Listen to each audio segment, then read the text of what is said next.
करना हम इनकी निंदा करते हैं। मीटिंग कैंसिल नहीं करना चाहिए था। इनको डर लग गया है कि ये लोग पूरे साथ में ये लोग इकट्ठा हो गए हैं। ये कहीं ना कहीं हमारा जो है कि पोल खोलने के लिए है पूरे सभासद। आज इसलिए भाजपा के शासन भी कैसे दुरुपयोग हो रहा है, लोग आरोप लगा रहे हैं। माननीय मंत्री जी द्वारा जितना यह धन दिया जाता है विकास के नाम पे दिया जाता है, लेकिन यहाँ उपयोग की जगह दुरुपयोग किया जाता है। हम सभासदों के साथ छल किया जाता है। जब कभी यहाँ टेंडर होता है तो हम सभासदों से कभी नहीं पूछा जाता है कि कौन सा टेंडर आपके वार्ड में जाना चाहिए। आप तो हमारे वार्ड के रहने वाले हैं, आप हमारे वार्ड की स्थिति जानते हैं, देखे होंगे कि पानी लगा हुआ है। आप खुद कहने वाले हैं कि कैसे आप सभासद है, भाजपा जो आपको सुनवाई नहीं होता है। यही बात है कि हम लोग जो टेंडर देते हैं टेंडर नहीं होता है। यहाँ वो टेंडर होता है जो जिंदाबाद जिंदाबाद जिंदाबाद सभासद एकता जिंदाबाद जिंदाबाद। राजू जी आज बोर्ड के इस हाल में खुले तौर से सत्य प्रकाश जी ने आरोप लगाया कि 25% कमीशन लिया जाता है चेयरमैन के ऊपर। क्या कहेंगे आप? जी ये सही है, ये सही है। दोनों लोग मिलकर लेते हैं। आखिर हमारे मंत्री जी के चेक पे लोग दाग लगाना चाहते हैं। जहाँ तक वो एक ईमानदार मंत्री हैं और हम जानते हैं कि अगर उनको पता चलेगा तो ये लोग खटिया खड़ी करने के लिए तैयार रहेंगे।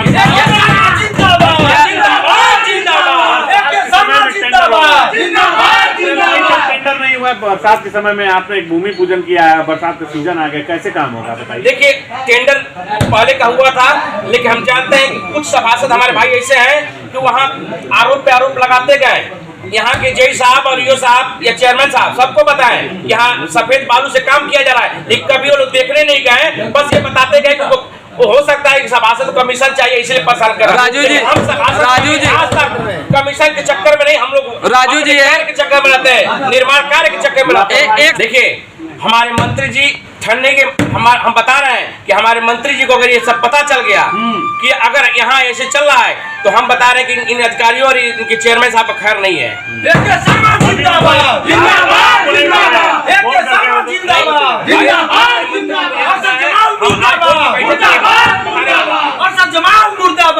महिलाओं को प्रथम स्थान दिया जाए, लेकिन यहाँ बोर्ड की बैठक में सभी महिलाएं उपस्थित होती हैं, लेकिन उनको बोलने का मौका या तो बिल्कुल नहीं मिलता है या तो सबसे अंत में सिर्फ 1 मिनट 2 मिनट मिलता है और मनमाना तरीके से सारे प्रस्ताव को डर है किया जाता है। अंत में 1 से 2 मिनट आपको भी लगता है कि चेयरमैन मनमानी करते हैं, कमीशन लेके टेंडरिंग कर रहे हैं?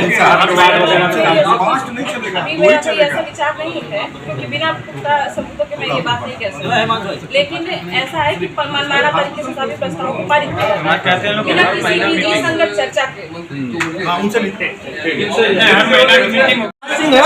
मैं वार्ड नंबर 20 नगर पालिका परिषद सभासद हूँ। क्या मामला है? हंगामा कर रहे हैं। ये है कि मीटिंग कभी भी होती है तो 3 से 5 का समय रहता है।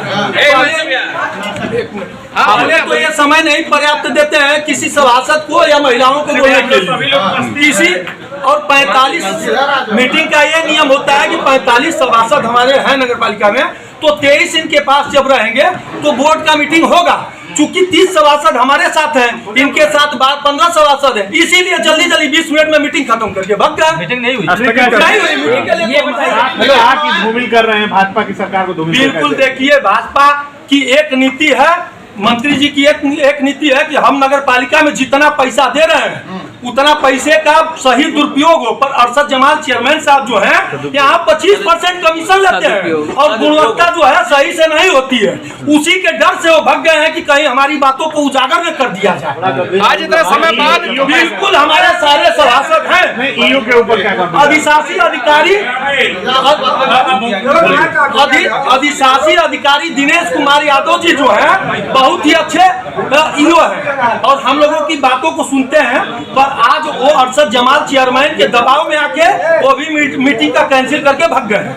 बहिष्कार इसलिए हम लोग किए हैं कि सभासद की बातों को माना नहीं जाता है। मेंबर साहब इतने दिनों के बाद कैसे जाग गए आप लोग? आप तक नहीं, हम लोग हमेशा मीटिंग का बहिष्कार मीटिंग में वो करते हैं, विरोध करते हैं। सही चीजों को किया जाए, सही चीजों को किया जाए और सही चीज जब नहीं होगा, मान लीजिए सरकार भाजपा सरकार या कोई भी सरकार हो धन दे रही है नगर पालिका में तो उसका सही दुरुपयोग होना चाहिए कि नहीं होना चाहिए? अच्छा ये बताइए क्या समस्या क्या है? दुरुपयोग होना चाहिए कि नहीं होना चाहिए? समस्या क्या है आप लोगों की? समस्या हम लोग की ये है कि हम 30 सभासद इकट्ठा हुए थे और हम लोग को ये था कि अपनी बातों को आज हम लोग मनवाएंगे, पर अरशद जमाल चेयरमैन साहब ये जब जाने हैं कि सभासद हमारा विरोध करेंगे, उसके डर से 20 मिनट में ही फॉर्मेलिटी पूरा करके भाग गए। क्या माने होने का मतलब कि 45 में 23 सभासद होने चाहिए। हम लोग 24 सभासद हैं और बाकी कुछ सभासद ऐसे थे हम लोग के साथ 5-6 कि जो नहीं आए थे, और अरशद जमाल के साथ आज बोर्ड की मीटिंग में 14 से 15 सभासद ही आए थे। इस डर से वो भाग गए। उनको जैसे 2/3 चाहिए, 45 में उनको 23 चाहिए।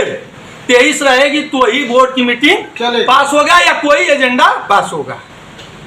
अब ये एक छोटा सा मुद्दा में हमें तो ये कहना चाहिए कि जितना अरशद जमाल चेयरमैन पे आरोप लग रहे हैं, उनको खुशी राजी से इस्तीफा दे देना चाहिए और जाके मस्कल में बैठना चाहिए। जाना था मगर कुछ मेंबरान नहीं आए, जिसकी वजह से कोरम पूरा नहीं हुआ। तो कोरम के अभाव में आज की मीटिंग 2 दिनों बाद तक के लिए स्थगित की गई है। यानी अब ये मीटिंग जो है 17 तारीख को इसी समय हो। क्या वजह है कि नहीं आप यहाँ अब वजह की तो मुझे कोई जानकारी नहीं है, लेकिन ये पता चला है कि कुछ लोग नहीं आना चाह रहे हैं। क्या मामला है अब कोई बात करे। बहिष्कार कर दिया है लोगों ने। अब बहिष्कार कहिए जो समझ में आ गई। हम तो ये कहते हैं कि लोग आए नहीं है, संख्या कम रही। अगर वो बहिष्कार करना था उनको तो वो लिख के देते पहले ना, लेकिन कुछ सूचना हमको तो है नहीं। तो बस इतना नहीं, कोई नाराजगी का भी कोई कारण तारीख को वो नहीं आएंगे तो भी क्या इस तरह से बैठक नहीं। फिर नियम जो होगा नियम के हिसाब से कार्रवाई होगी। ऐसे में जो अनुपूरक बजट होगा वो तो रुक गया अभी। नहीं, अनुपूरक बजट अभी है ही नहीं है। अनुपूरक बजट अभी तो बजट पास हुआ है अप्रैल में, अप्रैल से पहले। तो फिर अभी अनुपूरक बजट की कोई ज़रूरत नहीं है, अभी तो सारा काम चल ही रहा है। इस बार के चेयरमैनी के मुद्दत में पहली बार ऐसा लगा है कि कोई मतलब असंतुष्ट हुए हैं लोग। अब पता नहीं, ये लोग कुछ बात करना चाहिए था ना। अगर कोई असंतुष्ट है तो उसका तरीका ये है ना कि पहले हमसे बात करता या ईओ साहब से बात करता। तो किसी ने कोई बात नहीं की है, ना कोई कारण बताया है। आप कैसे देखते हैं आपके आज की मीटिंग में उन्होंने ना आने के लिए ना कोई एजेंडा दिया हमको, ना कोई नोटिस दिया, न किसी प्रकार का टेलीफोनिक वार्ता हुई। कोई पूर्व सूचना नहीं है। कोई पूर्व सूचना नहीं। तो अब इसका जवाब हम क्या दे सकते हैं। बस कितने लोग नहीं आए आज? मेरे ख्याल से 20 लोग आए। 20 थे ना, 20 लोग आए और 45 चाहिए। 2 जिसमें बाहर हैं, उनका फ़ोन आया तो बाहर हैं, तो उनकी गिनती भी नहीं मानी जाएगी ना। माना तो यही जाएगा कि 20 लोग ही आए। सर देखना जाए कि सभासद नगर पालिका ईओ और चेयरमैन के खिलाफ हैं। नहीं, मैं ये क्यों मानूँ, आगे कहें तब ना। अभी शिकायत तो कोई किया नहीं उन्होंने, हमसे कुछ बताया है। तो अब मीटिंग खत्म हो गई तो अब आएंगे लोग, बात करेंगे। तो बात करेंगे तो क्या बात करते हैं, एक सफाई आप भी थोड़ा उनसे पूछिए ना। आप लोग भी पता लगाइए कहाँ हैं। सर एक समाजसेवी हैं रामानंद मिश्रा, उन्होंने आपके इंस्पेक्टर राजीव शुक्ला पे आरोप लगाया कि बहुत कार्य नहीं करते हैं, पैसे लेते हैं, सफाई कर्मियों से साफ करने के लिए पैसे ले रहे हैं 20-20 रुपए। नहीं, ऐसा नहीं, ऐसा कुछ नहीं है। गलत आरोप है ये। और अगर आरोप सही है तो उनको बुला के कहिए, हमको सूचना दें लिखित में, हम जांच करा देते हैं। कई बार से कंप्लेन आ रही है। नहीं, जांच करा देते हैं, उसमें क्या है। सर जहां आपका घर है उसके आसपास भी इतनी गंदगी है और सफाई इंस्पेक्टर साहब शुक्ला जी सुनते ही नहीं है। नहीं, कहाँ गंदगी हमारे घर तमाम में? गंदगी आपके घर के। मैं वहीं तो रोजाना जाता हूँ, जबरदस्ती में जाएंगे आप? पीछे के लोग नहीं दिखा। ऐसा नहीं है। नहीं, मेरे घर का नहीं दिखेगा मुझको। नहीं, आपके घर के सामने नाली है क्या? मुझसे ज्यादा सफाई पसंद थोड़ी ना आप हैं। आपके घर के पीछे चेयरमैन साहब बाहर रहते हैं, अक्सर देखा जाता है। और पिछले भी बोर्ड की बैटिंग में नहीं थे वो। फरहान हाशिम की बात हो रही है, वार्ड मेंबर हैं। इनके बारे में आपकी क्या राय है? आज वो भी यहाँ पे नहीं थे। वो आए नहीं है, होता वो तो शायद बाहर होंगे, मऊ में नहीं होंगे मेरे ख्याल से। उनको जाना था वो बाहर। तो हमेशा ही बाहर ही रहते हैं। जहाँ हमेशा बाहर नहीं थे, अभी तो थे, लगातार बकरीद पे थे। अच्छा, हाँ। चेयरमैन साहब, आपके घर के पीछे जो चित्तू तालाब है, रघुनाथपुरा है और फिर इस्लामपुरा है, इन सब इलाकों में जल निकासी की बड़ी समस्या है। पानी बरस रहा है और काफ़ी। देखिए, बारिश तो नहीं हो रही है ना। आप अभी चले जाइए चित्तू तालाब या जहाँ भी कहीं भी पानी हो तो ज़रा वीडियो बना के लगा दीजिए, अगर कहीं हो तो। बारिश के बाद 1 घंटे के अंदर मैं गारंटी करता हूँ कि पूरे शहर में अगर कहीं जल जमाव दिखा जाए तो बताइए। अब बारिश के दौरान की ही फ़ोटो लेके लोग लगा देते हैं, तो भाई बारिश का पानी नाली से तो निकलेगा नहीं, वो तो रास्तों से ही निकलता है। तो ऐसा कुछ नहीं, जल जमाव की स्थिति मऊ में तो होती नहीं। मेरे घर के सामने जो सड़क है, तेज़ बारिश होती है तो उसी पे 1 फीट पानी लगता है, लेकिन 10-15 मिनट लगता है निकलने में पानी को। एक बार मान लीजिए अगर पानी लगता है तो क्या जनता क्या करे? आपसे कैसे संपर्क करे उस चीज़ के? मेरा मोबाइल नंबर है, मैं बैठने का मेरा काम है, मैं ऑफिस में बैठता हूँ। टोल फ्री नंबर भी? मैं तो टोल फ्री नंबर है, यहाँ इंक्वायरी है, मुख्यमंत्री पोर्टल है, सभी कुछ है, आप सूचना दीजिए। सर 2 मिनट का मौन रखा था, किस लिए रखा था, क्या? देखिए, मोहतरमा राना खातून जी 1995 से 2000 तक यहाँ पालिका अध्यक्ष रही हैं और उनके कार्यकाल में भी अच्छा काम हुआ है, बहुत एक्टिव महिला थी। उस स्तर तक तो मेरे ख्याल से यहाँ महिलाएं जाती ही नहीं हैं राजनीति और समाज के लिए। चले जाए कि मुस्लिम समाज की एक महिला ने इतनी हिम्मत से काम लिया कि नगर पालिका की वो अध्यक्ष बनी, कांग्रेस कमेटी की प्रदेश कार्यकारिणी की वो सदस्य थी और उन्होंने विद्यालय बनाए, शिक्षा और स्वास्थ्य के क्षेत्र में भी काम किया। तो उनके कारनामे तो हैं ही हैं, उन्हें तो याद किया जाएगा बेशक। तो आज उनकी आत्मा की शांति के लिए हम लोगों ने मौन रखकर उनको श्रद्धांजलि दी है। एक वार्ड नंबर 23 के सभासद हैं, बड़े परेशान रहते हैं, कई बार फोन करते हैं नगर पालिका के ईओ को, लेकिन सफाई नहीं, खुद ही सफाई करने लगते हैं। नहीं, ऐसी कोई बात हो तो बता में, अगर अधिकारी नहीं सुन रहे तो हमको बताया करें।